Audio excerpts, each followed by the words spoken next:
Today we have a lot of animals. Let's learn their names. The first animal is a zebra.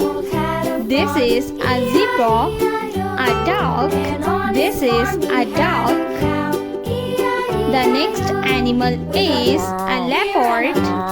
This is a leopard. The next one is a rabbit.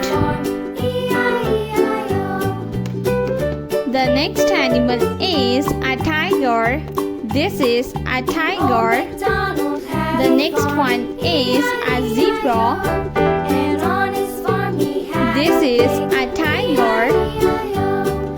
The next one is a camel.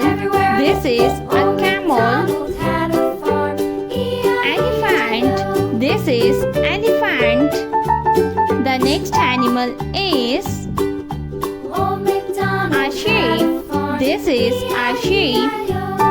The next one is a lion. This is a lion. The next animal is a cow. This is a cow. The next one is a hippopotamus. This is a hippopotamus. The next animal is a horse. This is a horse. This is giraffe.